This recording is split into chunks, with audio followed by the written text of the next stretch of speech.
Alright, stop whatever you are doing, because the biggest name in women's boxing just got hit with the hardest shot of her entire career, and it did not happen inside a ring. It happened in a radio studio in Atlanta on a Tuesday morning, in front of a live microphone, with the cameras rolling, and Claressa Shields never saw it coming. One question, 15 words. No warning, no setup, no producer whispering in her ear. And in the 4 seconds it took for that question to leave the host's mouth and land on Claressa Shields' face, an entire carefully built public image cracked straight down the middle like a windshield taking a rock at 70 miles an hour. And I need you to understand something before we go one sentence further, because this is the part everybody is getting wrong. This is not about a boxer having a bad interview. This is not about a rude host. What actually happened in that studio was the collapse of a story Claressa Shields has been selling to the public for over a year. And the reason this clip refuses to die, the reason it has been reposted, re-uploaded, stitched, duet, and screen-recorded into oblivion, is because the woman who has spent her whole career telling the world she fears nothing finally got asked one thing she could not punch, could not out-talk, and could not spin. Stay with me, because by the end of this breakdown, I am going to show you the receipt that turns this from a viral moment into a full-blown business problem for Claressa Shields. And it involves a manager who quietly disappeared, a record label that has never had a hit, and a man who somehow ended up standing in a boxing gym holding mitts he has no business holding. So let's rewind and set the table properly, because context is everything here and most of the reaction clips flying around are missing half of it. Claressa Shields is not a small name. Let's be honest, and let's be fair, because I do not do the thing where we pretend somebody has no accomplishments just because we do not like how they are moving. 2 Olympic gold medals. Undisputed in multiple weight classes. Arguably the most decorated American woman to ever lace up gloves. She calls herself the GWOAT, the greatest woman of all time, and depending on who you ask, she has a legitimate argument for it. That is not up for debate in this video. Her resume is real. Her talent is real. Nobody sober is arguing that. But here's the thing about being that big. When you are that big, the questions get bigger too. And for the last stretch of her career, the questions have not been about her jab, her footwork, or her next title defense. They have been about one man. They have been about Papoose. And on that morning in Atlanta, on the Young Jock Morning Show, the radio personality Mz Shyneka decided she was done tiptoeing.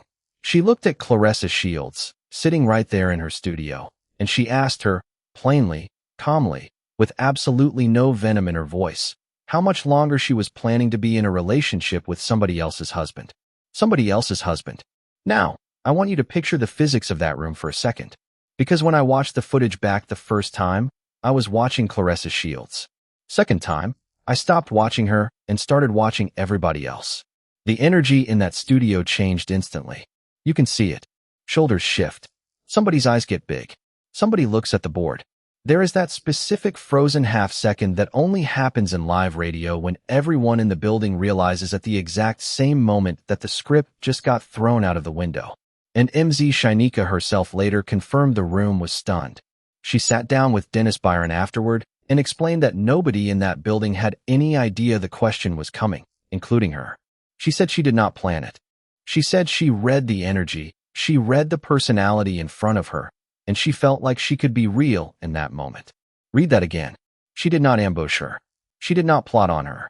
She felt the room, felt the moment, and asked the question that roughly 9 million people on the internet had already been typing under every single post for months. That is not an attack.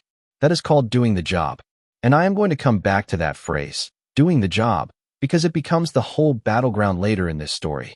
Here is what Claressa Shields did next, and here is where the first crack shows. She corrected her. Immediately. Sharply. The energy went from champion on a press run to something else entirely, and the correction was essentially this. He is not anybody's husband. He is not anybody's husband. Okay, let's actually sit inside that sentence, because that sentence is doing an enormous amount of heavy lifting, and it is carrying weight it simply cannot hold. Papoose filed for divorce from Remy Ma. That is documented. That is public. That happened. But filing is not finishing. A divorce petition is a starting pistol, not a finish line. Until a judge signs off, until that paperwork is finalized and stamped and entered, 2 people are legally, technically, and in every way that a court recognizes, still married. That is not my opinion. That is not a hater's opinion. That is not a blogger being messy. That is the law working the exact same way it works for you, for me, and for every single person watching this video. So when Claressa Shields says he is not anybody's husband, what she is really doing is asking the public to accept an emotional truth in place of a legal one. She is asking us to agree that a marriage ends the moment feelings end. And I understand why that is a comfortable position for her. But the public did not agree. And that is the whole reason this clip went nuclear. Because here is what actually happened in the comments, and I went through hundreds of them, so you do not have to. People were not typing about boxing. They were not typing about her titles. They were typing one thing over and over in 1,000 different wordings. She got asked a normal question, and she reacted like she got hit with a low blow. And the receipts on this only get louder. Because not that long before all this, people were pulling up posts and clips where Claressa Shields was publicly, affectionately calling that same man hubby. Hubby. So the internet's argument became very simple and honestly very hard to counter.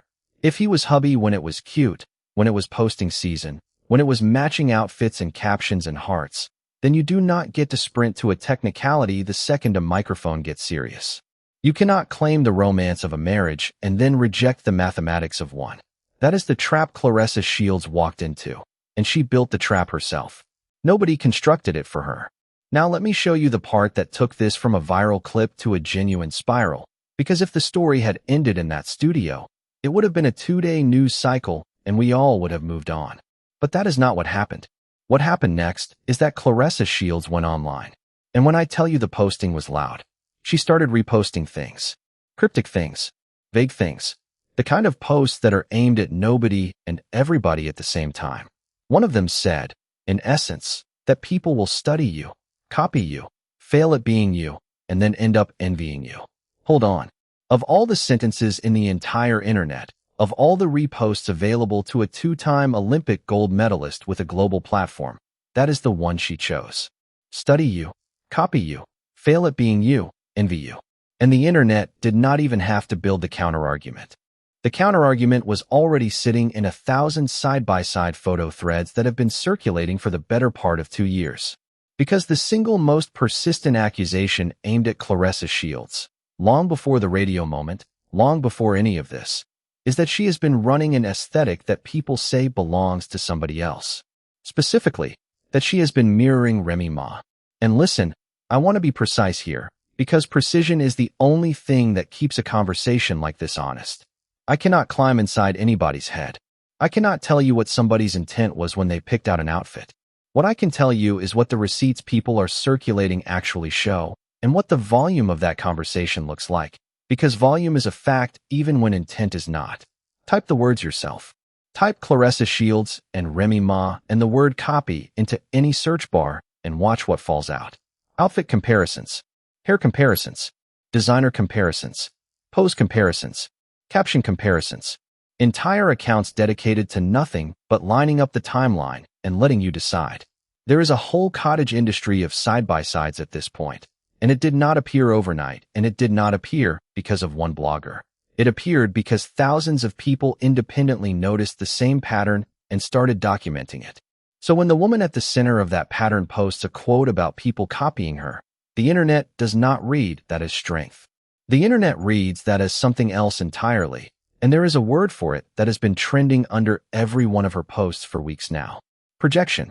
And I want to be careful with that word, because it gets thrown around loosely by people who do not know what it means. But in the plainest sense, what people are describing is a pattern where the exact accusation being made against you becomes the exact accusation you start making against everybody else. Take the heat off yourself. Redirect the beam. Point at the crowd. Because the copying conversation is not the only thing she flipped. Look at how the criticism itself has been reframed. Every time somebody raises a question about this relationship, the response is not an answer. The response is a category. That is hate. That is jealousy. That is a hater. That is somebody who wants my life. That is a broke blogger. And once you label a question as hate, you never have to answer it. That is the whole mechanic. That is the entire trick. You are not debating anymore. You are dismissing. And Mz Shyneka, to her enormous credit, named that exact dynamic when she sat down for her follow-up conversation. She talked about the fact that Claressa Shields absorbs a considerable amount of hate. And here is where I am going to respectfully step off the bus, because I think that framing, even coming from somebody being generous, is the single most damaging misunderstanding in this entire saga. Is Claressa Shields getting hated on? Some of it, sure. Absolutely. Any woman with that level of visibility is going to have people in her mentions who are genuinely vile, who go below the belt, who say things that have nothing to do with anything. That exists. That is real, and it should be condemned, and I am not going to pretend otherwise. But the overwhelming, crushing majority of what is being aimed at Claressa Shields right now is not hate. It is a question, and a question is not a knife. Asking somebody how they reconcile a public relationship with an unfinalized marriage is not hate. It is arguably the single most obvious question available. Asking why a decade-long manager vanished from the picture is not hate. That is business journalism. Asking what someone's partner actually does for a living inside a boxing operation is not hate. That is basic curiosity that any reporter covering any athlete in any sport would ask without a second thought. The word hate has been quietly redefined to mean any sentence that does not flatter. And once you let that redefinition stand, accountability becomes impossible because every single question becomes an assault. Now, let me hit you with the part that I genuinely believe is the most underrated moment in this entire story, and it is the reason I told you at the top to stay locked in. Because in that same follow-up conversation, almost casually, almost as a throwaway, Mz Shyneka said something about Papoose that should have stopped the whole internet in its tracks. She referred to him as her manager. Her manager, not her partner, not her boyfriend, not her supporter. Her manager, said plainly, said without hesitation, said in the tone of somebody stating something that everybody in the building already understood to be true. And I need you to understand why that one word is a grenade. Because Claressa Shields has publicly, directly, and forcefully denied it. She has gone online and told people to stop playing with her name. She has said clearly that Papoose is not her manager and that he does not take a cut of her money. That is her stated position, and I am reporting it accurately. But now you have a professional radio personality, somebody who sat across from her, somebody who was in that building, somebody who was part of that booking conversation, describing him with a job title that Claressa Shields says he does not hold. So one of two things is happening here. Either there is a genuine misunderstanding rippling through the industry about who runs Claressa Shields' business, or the public version of the arrangement and the working version of the arrangement are not the same thing. And that gap, whatever the truth of it, is where every single remaining question in this story lives. Let's slide into that, because the business side of this is where the story stops being gossip and starts being serious. For roughly a decade, the man steering the commercial side of Claressa Shields' career was Mark Taffet. That is not a small name in the sport. That is a former HBO executive, a man who spent years building pay-per-view infrastructure, somebody with genuine institutional weight in boxing. He was not a hype man. He was not a friend with a title. He was the guy who understood how a fighter becomes a brand and how a brand becomes generational money. 10 years. That is not a fling. That is a partnership that survived weight class changes, promotional battles, contract negotiations, controversies, comebacks, and everything in between. And then, without a press release, without a farewell post, without a thank you carousel, the public began referring to him in past tense. Ex-manager. That is the word that started showing up. And he moved on to work with other fighters. Now here is the question that nobody in the mainstream boxing press seems interested in asking, and I genuinely do not understand why, because it is the most obvious question on the board. Why? Why does a fighter part ways with a decade of high-level representation right around the same window that a new inner circle assembles around her? Because that is the timeline people keep pointing at. The label affiliation, the new team dynamic, the new voices in the room. And on the other end of that transition, a man with no documented history of managing combat sports athletes ends up positioned at the center of a world champion's operation. I want to be extremely fair here, because fairness is not weakness. People change managers. It happens constantly in every sport. Contracts expire. Visions diverge. Somebody wants a different direction. There does not have to be anything sinister about it, and I am not claiming there is. Claressa Shields has every right in the world to run her business exactly how she wants to run it. It is her career, her name, her money, her risk. But when you dismiss a decade-long professional who genuinely helped build your commercial platform, and the public then watches a completely different figure step into the frame at press conferences, at weigh-ins, at ring walks, in the gym, in the interviews, in the promo, and in the decision-making, you do not get to be surprised when the public asks the obvious follow-up. What exactly is his role? And I want to be so clear about how I mean that. I am not asking it as an insult. I am asking it as an actual, literal, functional question about a business. Because in professional boxing, every person who orbits a champion has a defined function and a defined income stream. The trainer trains. The cut man works the corner. The strength coach handles the body. The nutritionist handles the fuel. The promoter sells the tickets. The manager negotiates the deals and takes a percentage. Everybody eats, and everybody eats from a clearly identified plate. So if Papoose is not the manager, and Claressa Shields has said flatly that he is not, then which plate is he eating from? He is not a boxer. He is not a licensed trainer. Claressa Shields has genuinely accomplished professionals in her corner who have spent their entire lives inside the sport. She has had real fighters and real coaching minds around her. So when a rapper is in the gym, on the pads, at the podium, in the press availability, in the promotional material, and on the flights, what is the line item? There are only a few honest answers. Either he is compensated, in which case there is a role, and if there is a role it deserves a name. Or he is not compensated, in which case a grown man with his own catalog, his own brand, and his own career has essentially converted himself into full-time, unpaid infrastructure for somebody else's empire. Neither of those answers is scandalous by itself, but the refusal to pick one is what keeps the conversation alive. Ambiguity is not protection. Ambiguity is oxygen. Every day this stays undefined. The theories get louder and less generous. And this is exactly why Mz Shyneka casually using the word manager mattered so much. Because it suggests that inside the industry, the assumption is already made. Whatever the paperwork says, the perception is locked in. And in entertainment, perception does not just influence reality. Half the time, perception becomes it. Now let me pivot, because there is another layer to this that I think reveals more about the psychology of this whole situation than anything else we have covered so far. Gold love. If you have not been following closely, let me catch you up in 10 seconds. Papoose, for years, was one of the most visible ambassadors of the concept of black love in hip-hop. That was his entire public identity. He built a brand on it. He talked about it constantly. He and Remy Ma were positioned, fairly or not, as the culture's proof of concept, the couple that made it, the couple that stayed, the couple people pointed to.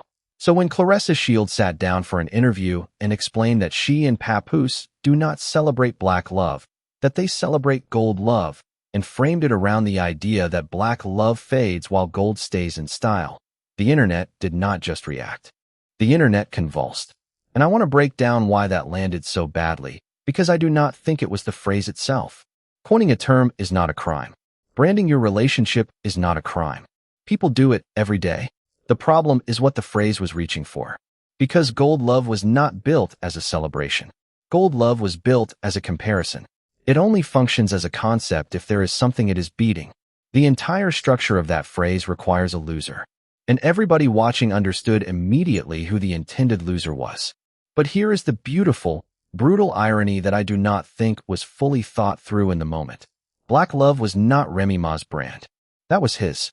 That was Papoose's whole platform, his whole public philosophy, the thing he preached in interview after interview for years. So the second you position gold love as the upgrade, as the version that does not fade, you are not landing a shot on the X. You are landing a shot on the man sitting right next to you. You are telling the world that the thing he stood on for a decade was inferior. You are reviewing your own partner's life work and giving it 2 stars. That is not a flex. That is friendly fire. And beyond that, think about the literal logic of it for 1 second, because the internet certainly did. Gold does not fade, sure. Gold also gets pawned. Gold gets melted down. Gold gets stolen.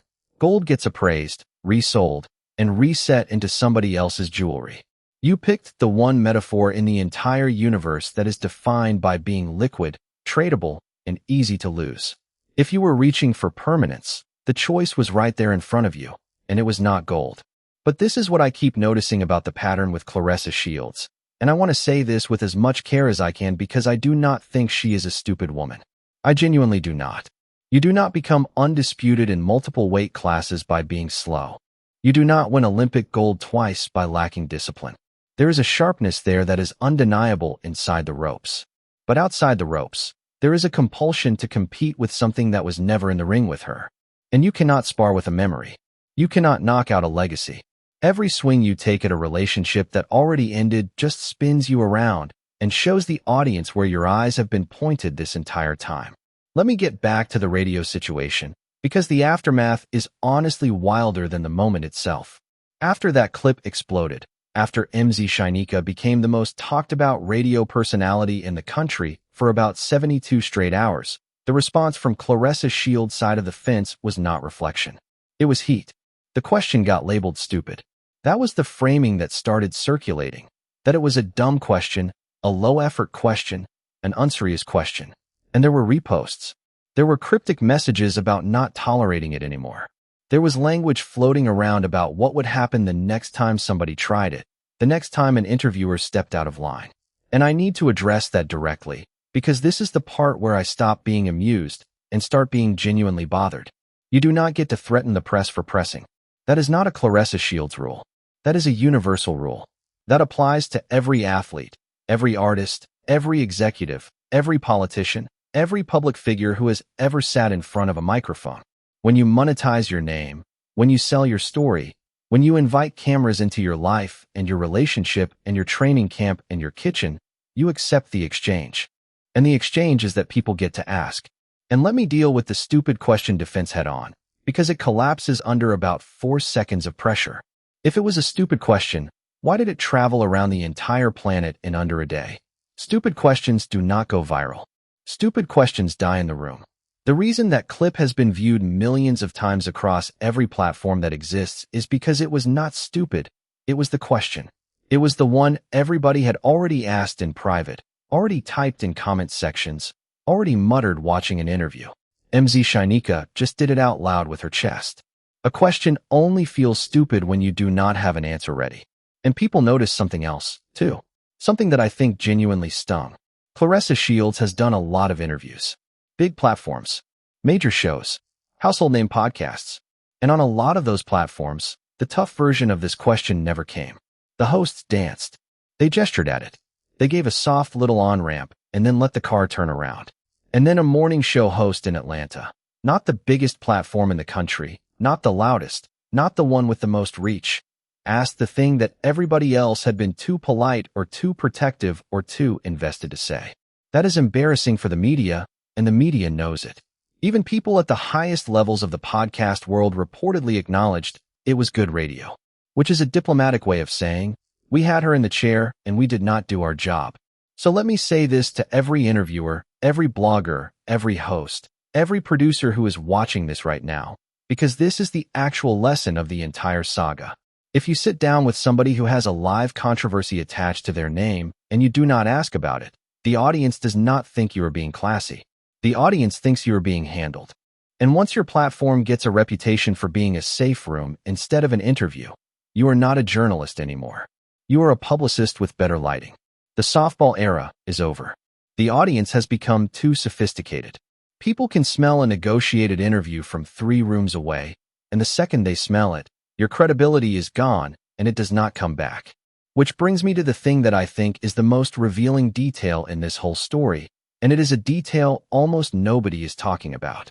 This is not the first time, because before Mz Shyneka, there was Alycia Baumgardner. If you remember that situation, you remember the temperature of it. Another woman in the sport spoke on the relationship, gave an opinion, said what a lot of people were already saying, and the response was not a rebuttal, it was a confrontation. It was leave that alone. It was mind your business. It was a very clear signal that discussion of this particular topic would be treated as a personal violation rather than public commentary. So now line the two up next to each other.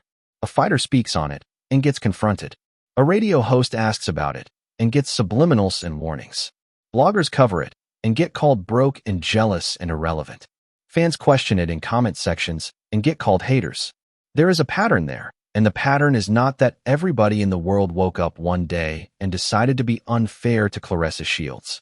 The pattern is that a single subject has been declared off limits, and everyone who approaches it gets pushed back from a different direction using a different insult. And here is what makes that untenable, and I say this with total sincerity, because I think it is the crux of everything. Claressa Shields talks about everybody. That is not a dig, that is a documented reality. She has commented on other fighters' personal lives. She has commented on other women's business, other women's trauma, other women's relationships, other people's careers, other people's finances. She has publicly assessed bloggers, YouTubers, journalists, and rivals. She has opinions on who is real and who is fake and who is broke and who is washed and who is scared. And that is her right. Genuinely. She is an entertainer in a combat sport, and trash talk is part of the architecture of the business. I am not asking her to be quiet. I am asking for a mirror. You cannot build a brand on radical honesty and then treat a single honest question as a war crime. You cannot make yourself the loudest voice on everybody else's situation and then declare your own situation a protected zone. That is not toughness. That is a permission structure where only one person is allowed to speak. The energy has to be the same in both directions. That is all anybody is asking.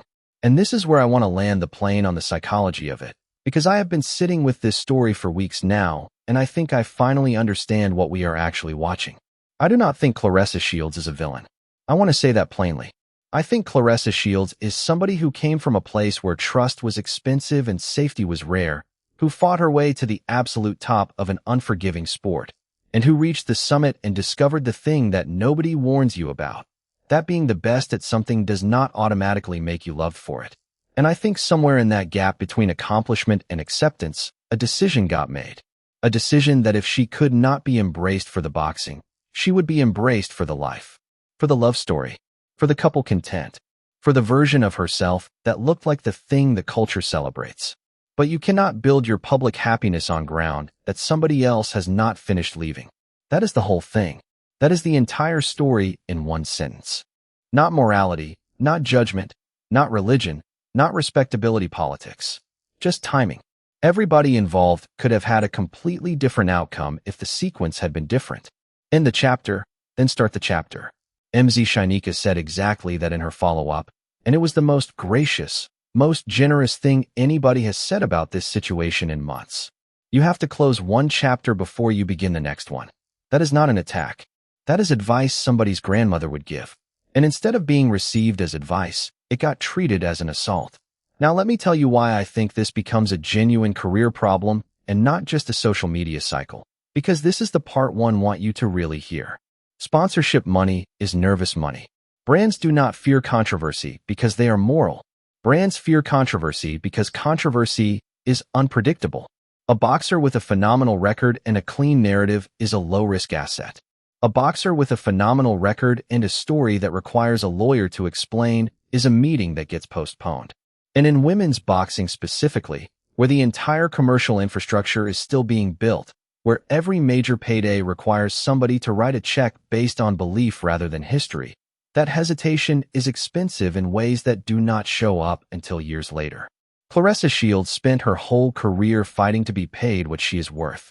She has been vocal, correctly and powerfully, about the pay gap in her sport. She has been right about that every single time she has said it, which is exactly why this current chapter is so frustrating to watch. Because the thing that could ultimately cost her the most is not an opponent. It is a narrative, and she is currently the primary author of it. Every cryptic repost is a chapter. Every subliminal is a paragraph. Every warning to interviewers is a headline she wrote herself and then handed to us. I have a comparison for you, and I want you to actually think about it rather than just hearing it. Imagine you walk into your house and one smoke detector is chirping. You would probably ignore it. Battery is low, whatever, deal with it later. Now imagine you walk in and every single smoke detector in the house is going off at the same time. Kitchen, hallway, bedroom, basement, all of them screaming simultaneously. At that point, you have two options. Option 1, you conclude that every alarm in your home has independently malfunctioned on the same afternoon in a coordinated conspiracy against you. Option 2, you check whether something is burning. Right now, every alarm around Claressa Shields is going off. The fighters, the hosts, the bloggers, the fans, the commenters. Women who have absolutely nothing to do with each other, in different cities, in different industries, with no group chat between them, are all reacting to the same thing in the same way. And the response has been to accuse the alarms. Nobody wants Claressa Shields to fail. That is the part that gets lost in all of this. The people asking these questions are, overwhelmingly, people who watched her come up out of Flint with nothing and cheered. Women who bought tickets. People who defended her when she was being underpaid and underpromoted and undercovered by a sport that did not want to make room for her. That goodwill was real, and it was massive, and it took years to build. Goodwill is not infinite, though. It is a bank account. And right now, withdrawals are outpacing deposits at a rate that should genuinely concern the people advising her, assuming anybody around her is actually advising her rather than agreeing with her. Because that is the other question I keep circling back to. Who in that camp is telling her the truth? Somebody had to see that radio clip and know it was going to travel. Somebody had to watch those reposts go up and think, maybe not this one. Somebody had to hear Gold Love out loud in a room before it ever reached an interview and wonder if it needed one more draft. If nobody did, that is not a Claressa Shields problem. That is a staffing problem. Because the most dangerous thing you can put around a powerful person is a circle of people whose income depends on never disagreeing with them. And that brings us all the way back to where we started. One question, 15 words. A radio studio in Atlanta. Mz Shyneka did not end anybody's career. She did not expose a secret. She did not break news. She did something far more dangerous than any of that. She said the quiet part at normal volume. And the reaction to that, the deflection, the labeling, the subliminals, the warnings, the sudden vocabulary of hate and jealousy and copying and envy, has told the public more in 3 weeks than 3 years of curated posting ever could. So let me leave you with the questions I actually want answered, and I want you to take these to the comments because I read them and I genuinely want to know where you land. First one, do you think Mz Shyneka crossed the line? Or do you think she is the only person in that entire media ecosystem who actually did her job? Because I have seen intelligent people argue both sides of that, and I want to see which way this audience leans. Second one, if Papoose is not the manager, what is the job title? Not a joke answer, an actual answer. If you think you know how that structure works, explain it to me, because I have been trying to map it for weeks and every version I build has a hole in it. Third one, and this is the one I really want. Be honest. If the divorce is finalized tomorrow, does the conversation stop? Do people move on? Or has too much been said, too many bridges torched, too many subliminals posted for this to ever be clean? Because I have a theory about that, and my theory is that the paperwork was never actually what this was about, but I want to hear yours first. And there is one more thread here that I did not have room for today, and honestly it might be the biggest one of all. Because while everybody has been debating the relationship, something has been quietly happening with the record label, with the Puerto Rico appearances, with the promotional structure around these fights, and with a certain chain that got very prominent very fast. There is a money trail in this story, and the personal drama has been an extremely effective distraction from it. I have been pulling that thread all week. It goes further than I expected. That is the next one. And when it drops, a lot of people are going to be very upset that somebody finally sat down and did the arithmetic out loud. Until then, if you made it this far, you are exactly who I make these for. Tap the like, subscribe if you have not, and hit the bell so the algorithm cannot hide the follow-up from you, because it absolutely will try. Drop your verdict in the comments. Tell me who you think is actually in the wrong here. And be specific, because vague answers are boring and this audience is smarter than that. I will catch you in the next one.